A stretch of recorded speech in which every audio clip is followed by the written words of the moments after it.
number 9 for us. So we've been doing this for over 2 months now, which is pretty exciting. Wow, we're we're real business.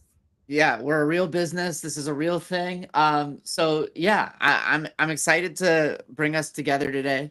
And we're here to answer people's questions they may have about custom orthotics, movement, all things that have to do with the right shoes, even athletic wear and gear. As always, I think we can just do a brief intro of who we are. My name is Dr. Zach Carton. I'm the Chief Medical Officer and co-founder of Stride Souls. Greg? Yeah, my name is Greg Gerla. I am co-founder and CEO of Stride Souls. And my name is Dominik Walter, and I'm the head of design. So I wanted to talk a little bit about different foot conditions today and if there are exercises or things you can do to help them, because in some cases there aren't exercises that are going to really help or modify the disease. And in other cases, there's definitely things you can do. So I want to start with some of the really basic ones. And I think the most common foot condition we see is flat-footedness. And I'll start by saying there's lots of different reasons somebody might have flat feet. So it's not as though this will apply to every single person that has flat feet, but there are some general principles about what is going wrong in the flat foot and what can be done to help correct it, including custom orthotics, which in the Stride Souls philosophy, we design our orthotics to be a bit of a training device rather than just a pure piece of support.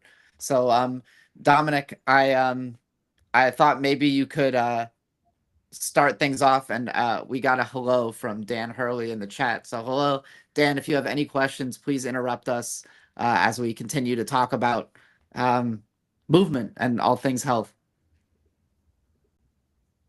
Yeah, so if I can say something about that, actually you don't have to overcomplicate things. Like, just think about where we come from.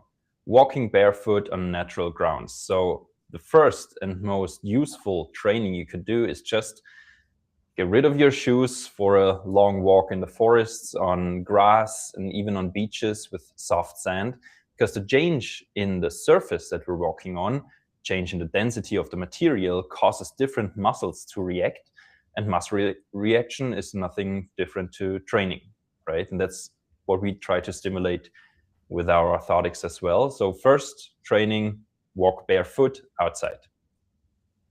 I think that's great. And I also think it's no accident that we don't see primates out in the jungle with flat feet. And a lot of our early ancestors, there's been radiographic studies done of x-rays of their feet, and they don't have flat-footedness either.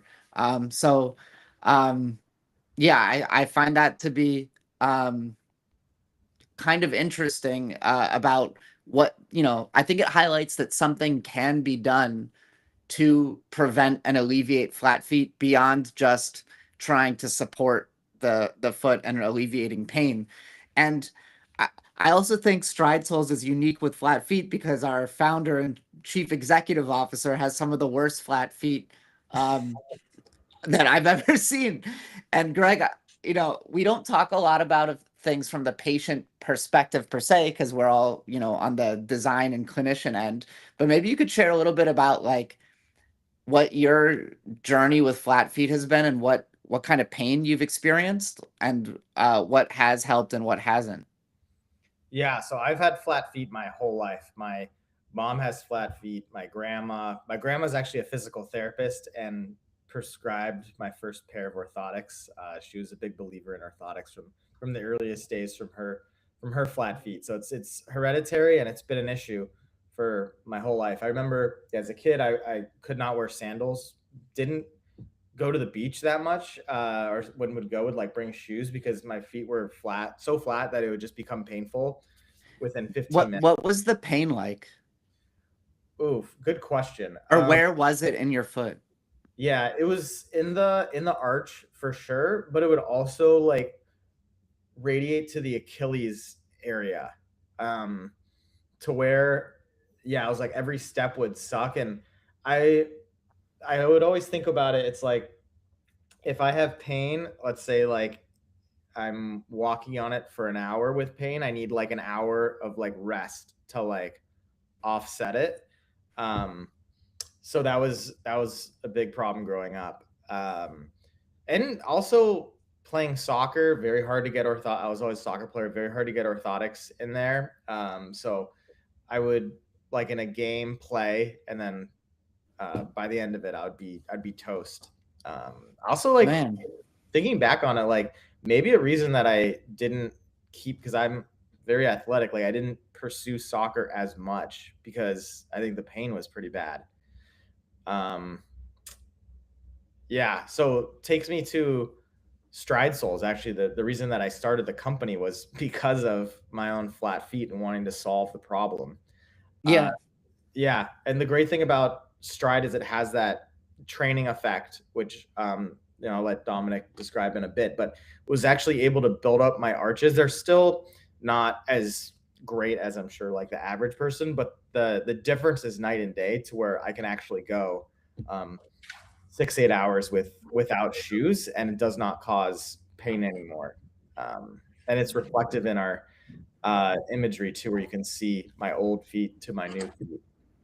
yeah. I think that's so. I think it's very rare that the leadership of a company actually suffers from the problem that we're trying to treat and solve. So thank you for sharing like what you've personally gone through. And people tend to minimize foot conditions in general. I think part of it is the feet are just far away from a lot of your vital organs, so people don't associate it with like being a real disruptor in quality of life. But if you're not able to move comfortably, it like affects every single part of your day, and it compounds. So if you're not, in your case, you're an Ironman athlete, you're able to overcome a lot of the pain. But some people, their pain is so severe, they're really not able to do, typical activities, walking, running, playing sports. And then that compounds to other issues that are associated with low mobility. Even just like tightness and overall like body aches can be affiliated. And that compounds into high blood pressure, high cholesterol, and then the more classic diseases we're all used to. So I do think it's important to realize that this can be something that affects people early on and has severe lasting consequences if not corrected. Yeah, Dominic, maybe I'll turn it over to you. I know we've touched on this so many times, but what are Stride Souls doing that stimulates muscle growth in the foot? Well, first, and that's the most important, we do not prevent blood flow. Like, a lot of times I saw those very rigid hard shell orthotics that are very firm, that put you passively in the correct spot, in the correct alignment. But at the same time, they put on so much pressure that blood flow will be stopped due to the rigidness of the orthotics. And if blood flow stops, the muscle doesn't get any nutrition, no oxygen, and therefore degenerates even more. So those orthotics, they make you kind of addicted to them, because the more you wear them, the more you depend on them. And the way we structure and design our orthotics is that they're semi-rigid. That means they provide enough support on the areas where you need it, but we always make sure that it's a flexible insole, flexible as your foot is. And it's also kind of soft in some spots. So the muscle, when it swells during high load phases, takes its space. So blood flow will not be blocked, and the muscle can be trained. So that's the first very important aspect of our insoles. Awesome. Oh yeah, Greg, do you want to do some quick hits? Yeah. So this is a new section that I want to start playing up. So I'm gonna ask. These are gonna be all flat feet related questions, but I'm gonna ask you the question and then try to respond in 30 seconds. So yeah, question, and these are all actually gathered from very very common questions off the internet. So let's go, Dominic. Can you tell if you have flat feet? Easiest way is in the morning when you step out of the shower and you maybe have a towel in front of the shower, you step on it, move ahead and take a look at the imprint. If the imprint is in a way that the medial arch, you can see it on the towel, the wet spot, then you can most certainly tell that you have a flat foot. Yeah. So if you picture that classic foot outline that you see with where it kind of goes in the middle and then around, if it doesn't go in the middle, but instead just looks kind of flat all the way around, it means you probably have flat feet. Zach, what shoes are best for flat feet? Yeah. So a couple things. One, you definitely want to have shoes that are sturdy on the bottom. You don't want to have really loose, cushiony shoes because that tissue that's already loose in flat feet just gets further exacerbated by that. It's also important to have a wide toe box because the big toe in your foot plays a big role in supporting the arch in your feet. And if your big toe can't extend, it actually exacerbates your flat foot and collapses the arch even further. And then lastly, because arch support is obviously very important for flat feet, either get shoes that provide arch support or have room for an orthotic that can provide it for you. Awesome. Follow-up question, Zach. Hey, Zach, are Hoka's good Hey, for flat feet? I would say probably not because they fail in two key regards. One, they have a really, really soft sole. And because it's so compressible, a lot of the lack of pronation and supination control associated with flat feet is made even worse by the soft cushion. The other thing is that they tend to have drop forward placement where there's extra pressure being placed on the forefoot, and that can tend to lead to injury in the long run, which I would say probably isn't the best for flat feet. The one use case where I do recommend Hoka's is if you're doing a lot of like downhill trail running. I think they're probably the best shoe for that. But for most other everyday activities, I'd say stay away. All right. And we'll do last question. Hey, Dominic, for you, can flat feet cause knee pain? Absolutely. There's a single reason for that. If you have a medial arch built, let me get my cadaver. If you have that arch built, it has some kind of cushioning effect because when you have a stride, then it can it works like a spring, taking off forces, lowering the pressure and especially the impact. Because if you don't have the arch to take over this issue, then it will be the knee, will be the next joint that gets compressed a lot. That's the first reason. And the second reason is if you have flat feet, you very often have an inwards rotated tibia as well. The tibia is the shin, right? Shin bone, is that the word? Yeah, you got it perfect. So if you have flat feet, that gets inwards rotated. Now your knee is a joint that wants to move in one direction only, like forth and back. And if one part is rotated, you have an increased load on one of the compartments, on one of the joint parts, the inner or the outer part of the knee joint. So definitely can hurt the knee. Perfect. And Greg, we got a question from the chat. If you want to frame it to me as a quick 30-seconder, I think I can take a stab at it. No, let's bring up the question. Dan asks, running orthotics. Most running orthotics have a soft crash pad at the heel. Is that necessary? So I'll take a start at this. And if you think about the level of cushion they give you in the heel of an orthotic, and then you compare that to how much impact your heel is having, the force that your heel is having with every stride crashing onto concrete, that crash pad that they're offering really isn't doing as much as it may seem. It might look cool in the orthotic, it might feel good for a little bit, but if you're actually talking about force disruption and displacement, it's not doing a lot. And that's why for our orthotics, especially for running, we think a lot more instead of putting cushioning in select areas, we think instead about redistributing weight from high impact areas to areas that should be dealing with the stresses of running. And Dominic, I'll let you fill in any gaps that I may have missed. Yeah, that's true. I definitely recommend some kind of cushion though, because mostly you're running on artificial, super hard surfaces, which is not natural again, and therefore taking off some of the load impact is good. But all the rest, I totally agree, Zach. I think the one other point I'd add is that the sole of the shoe does typically a lot more of the cushioning than the orthotic itself for most modern running shoes. And that was kind of where I was going with it. Oh yeah, you're right. I missed the part of orthotics. The question was related to orthotics. Definitely. Yeah. The shoe takes over most of it. Most of the running shoes are cushioned way too much. Even so, do not add extra cushion on the insole. Yeah. Thanks, Dan, for that. If you have any follow-up questions, please put them in the chat.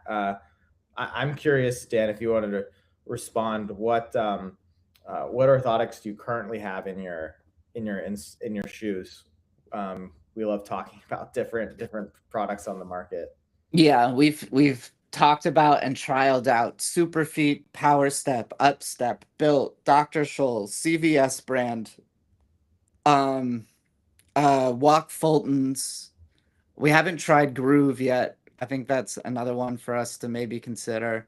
But we're familiar with just about everything on the market, and also custom podiatric insoles as well, and what they look like in the U.S. versus Europe versus Australia. So we're always interested to hear more. Actually, I've got a question actually based on that for Dominic. This will be our last quick hit. How are Stride orthotics different for people with flat feet? Why are they? Let's say, why are they better for flat feet than your average orthotic? First reason, again, because we stimulate and train the muscle. A flat foot is a reason caused by, or is a result of degenerated muscle. So first of all, strides stimulate the muscle. They do that in a way that it's a subtle reminder of the optimum position. We change the load on the tendon. It's like your knee tendon reflex that you do at the doctor's office when he, like with the little hammer, he hits your knee tendon and then it gives a reflex, a muscle reaction. That's what we kind of do with strides. So we change the load on the tendon, causing a muscle reaction. So with strides, you actually have the chance to train yourself out of the flat foot. That's the first thing. The second thing is that we have toe elements. So that means we're not completely flat in the forefoot. We have those little elements here for the toes that also cause some muscle reaction, right? And we give a right direction for the foot for the push-off, because flat feet very often are outwards rotated. They cannot roll in that way anymore. That's why they outwards rotate, and then that's the duck walk, you know.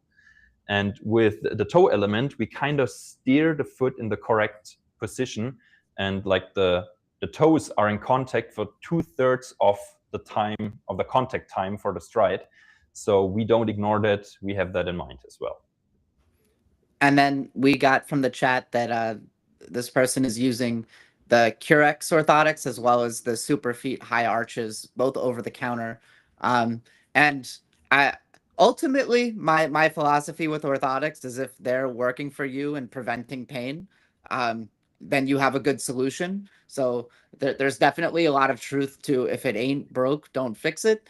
The one thing I would pay attention to is, are the orthotics providing corrective relief or are they providing accommodative relief? So are they reducing pain but not establishing a better muscular structure and base for your foot?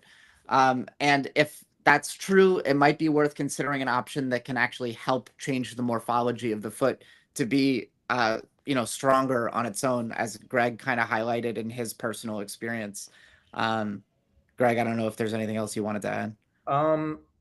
No, but I do have a question based on that. Can you also talk about a little bit about how the arch is constructed in a custom orthotic and why it's important to get a custom orthotic for a flat-footed person from the arch perspective? Maybe that's to me, right? That's yeah. I think Dominic, you probably can answer better than me. Yeah. Okay. So for off-the-shelf insoles, the arch is always the same, right? What we do is with a 3D scan, we first see the actual height of the arch, and by the gait analysis that you send in, we see how well it builds under load still. And then we add the highest point and align it to where it should be. The more it's to the front, and that's what you see with over-the-counter insoles, the more passive the insole is. So the more it forces and presses you in a certain direction you don't want to be in. And that might be needed for some that can't lift the arch anymore under load.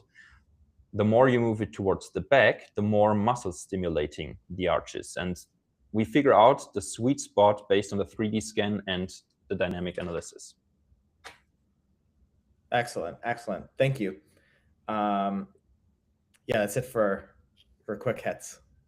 Awesome. No, I think we covered a lot. I don't know if there's any more questions from the chat, but maybe we can give out a discount code for anyone who's made it all the way through listening to us blab for over 20 minutes. Yeah, I'll give a discount code, and then Zach, if you have to go, that's fine. I wanted to do an exercise with Dominic, similar to what we're actually going to do later today, of like a breakdown of a patient's scan and video as kind of a precursor to a longer series, which we're going to do. But Awesome. for now, yeah, 20% off. Dan and those listening, if you put in code HAWKHILL, HAWKHILL, we're also going to be still talking here for another 10-15 minutes. So if you have questions while you're going through the quiz or the purchase process, the scan, we'll be here. All right. Thanks, Zach. Zach signed off. Okay.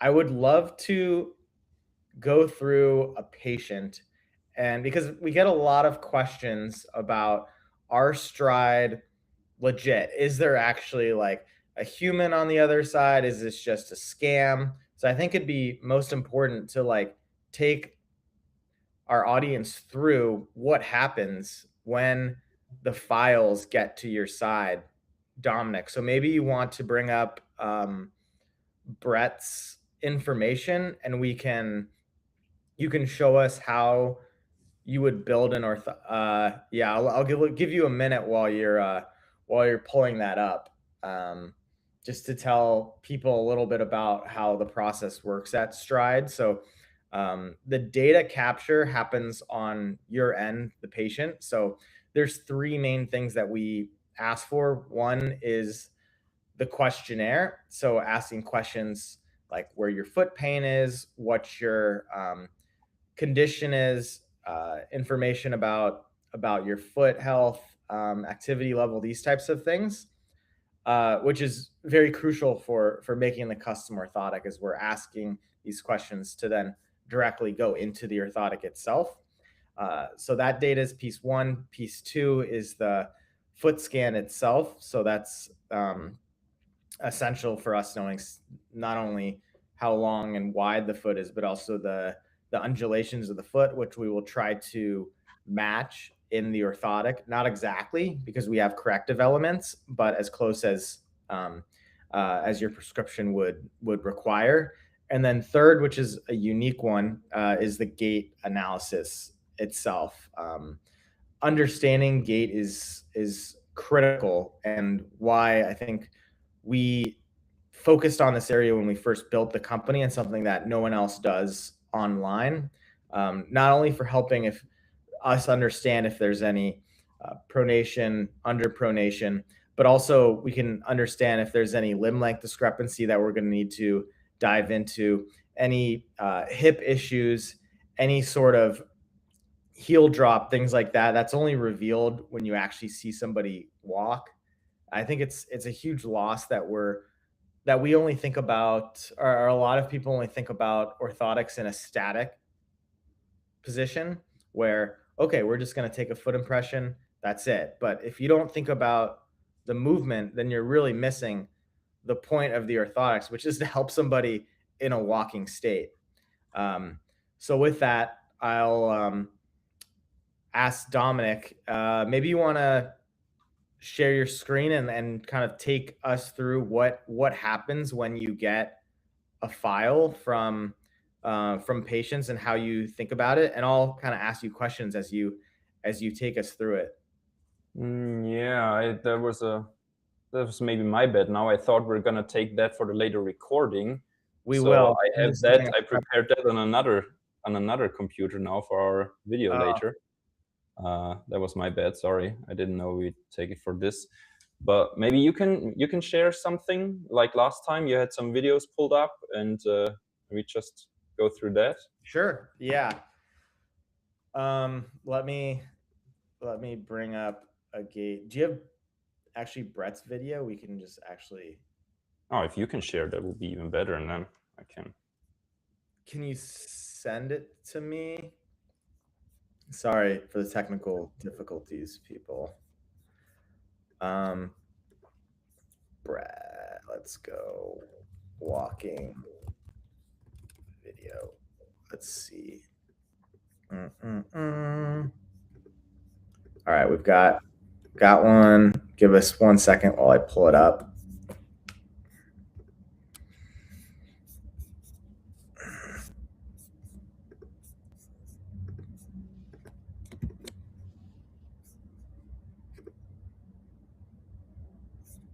All right, we've got a good one here. And if anybody's in the chat and wants us to do a breakdown of their feet, of their gait, happy to go through it with you. So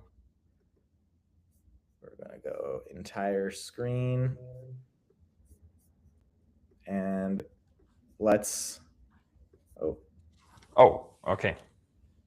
Maybe you want to stop here already? Yeah, I think we've got a good amount of data right here. What are you seeing, Dominic, from this patient? I think that's something everyone sees pretty well, and that's, I mean, he's starting to walk. Probably that's why he lifted the left heel a little bit. But let's focus on the standing, the loaded leg, and that's the right side. And you can see already pretty good how pronated this is. If you take a look at the heel from behind, it should be very straight. The Achilles tendon, which is maybe you can point on that with the mouse real quick. So the Achilles tendon should actually be in a straight line, but here you can already see it's bended. That's because he pronates very much. So that's the first impression that we have here already. Now, if you want to start the video. So, and then during the gait, we take a look at how is he able to stabilize that. On the left side, as you can see, stop here.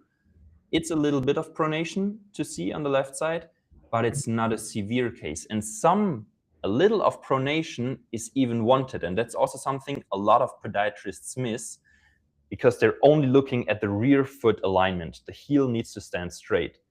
But during certain phases of the gait, the pronation has some cushioning effect. So that's very, very clear here that we see. So right side is worse in pronation. So I would see there's a difference. Then we take a look at the rotation. Usually 10 degrees outwards, the rotation is okay. Yeah, we're seeing a big, that's 10 degrees. So you think this is okay here? The rotation is okay, but he has issues with his hip muscles. And you know how we can see that? Interesting. For women, they have a wide hip, right? That's why it shakes a little more during the gait. And that's why they put one foot behind the other. Whereas men tend to walk like in a wider step width. Whereas what we see here is also this walking in one line. And that's a sign for an unstable hip muscle. So the hip drops during the gait a lot. So you can see that right side, there's a big drop. Exactly. And that's always the contralateral side. So if you stand on the right foot and the left side of the hip drops a lot, that means that your outside muscles on the right side are not strong enough to hold the hip level. Of course, the movement is normal, but that's a little too much. So he should definitely focus on strengthening the core muscles. And we can support here with strides as well, because a strong foundation builds up to a strong knee, low calves, and hip muscles. I'd love to break that. I'm gonna go back